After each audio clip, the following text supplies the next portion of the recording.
Je ne peux pas m'empêcher d'être angoissée. Je crains que ces moments difficiles que j'ai traversés n'aient nuit au développement du bébé. Que je risque de faire une fausse couche, par exemple, et je souhaitais avoir là-dessus l'avis d'un médecin.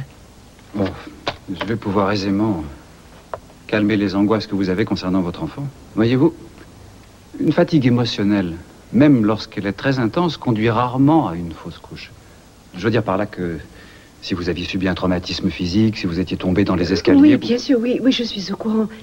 Je voulais simplement avoir votre avis, c'est tout. Néanmoins, que cela ne vous empêche pas d'essayer de vous détendre. Je veux dire, ne serait-ce que dans votre propre intérêt.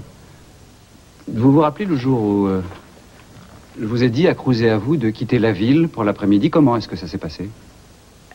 Eh bien, c'était formidable. C'est vrai, nous avons passé un très bon moment, mais... l'ennui, c'est que lorsque nous sommes rentrés à la maison, tout avait été saccagé. Et c'est pour ça que j'hésite à m'éloigner à nouveau. Oui, je comprends que tout cela vous inquiète. Seulement, je crois que Cruz et vous, même si vous ne partez pas, vous devriez essayer de vous ménager plus souvent des moments d'intimité.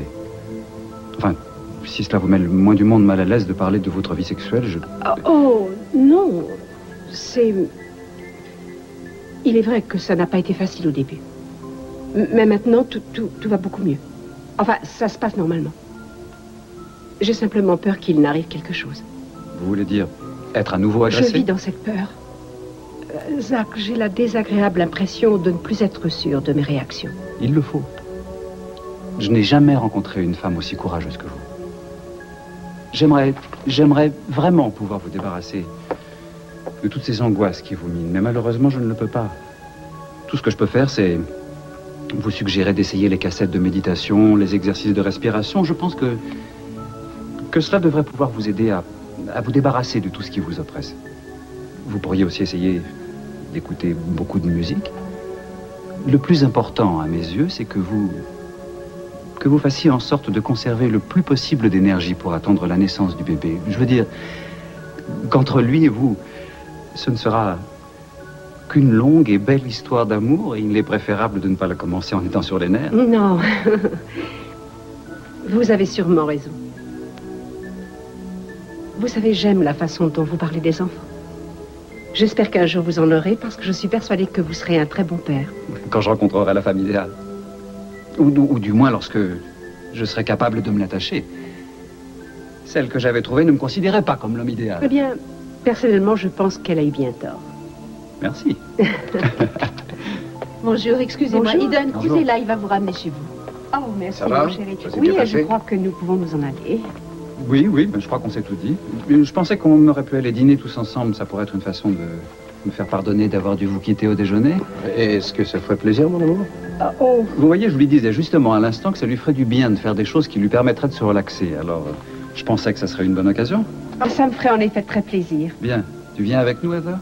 Oh, je regrette, je ne peux pas, j'ai encore beaucoup de Allons, travail. c'est moi qui vous invite. Et en plus, tu sais, j'ai l'intention de t'offrir une double glace au chocolat avec de la chantilly. Cet homme, c'est décidément comment me convaincre. D'accord, je vais m'en offrir une à moi aussi. Allons-y. Oui. On y va. Bien, j'ai l'impression que votre emploi du temps est trop prévisible. Vous êtes chez vous tous les soirs, vous, Cruz, vous partez pour votre bureau le matin, et vous, Eden, vous allez ou au studio télévision ou chez vos parents. On devrait plus varier notre emploi du temps. Peut-être, oui. Et si vous partiez en voyage? Non, ils sont déjà partis pour une journée et il s'est introduit chez eux pendant leur absence. Pourquoi ne pas rentrer chez vous? Comme d'habitude, allumer la lumière, allumer la télé, etc. Et ensuite filer par la porte de derrière et prendre une chambre d'hôtel sous un faux nom. C'est à croire que tu as été espionne dans une autre vie, c'est une excellente idée, ça. Oui, c'est une très bonne idée. Ça Tu peut es être d'accord? amusant. En effet. Salut. Bonsoir Non, tout le salut, monde. Kate. Je suis désolé de vous Bonsoir. interrompre en plein milieu de... Ah, vous en êtes au dessert. Prenez Mais, une chaise et asseyez-vous avec nous. Non, merci, j'ai déjà dîné.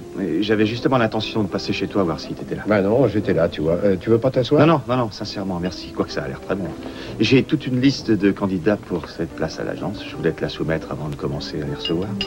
Bien sûr, c'est très volontiers. Et justement, je voudrais te parler, moi aussi. Tu étais responsable de la sécurité de l'hôtel quand ce gouvernement y tenait ses réunions. Et présidente Esteban. Bien sûr. Tu te souviens? Dans quelle suite est-ce que ce type se trouvait? C'était très chouette. Avec à côté des yeux, il y avait une cuisine. Attends, je crois que c'était au 5e étage, le 503. Oui, c'est ça, c'est le 503. Parfait. Pourquoi? Eh bien, c'est ultra secret pour l'instant, mais sache que tu viens de rendre un grand service. Et une suite adverse. Une suite adverse.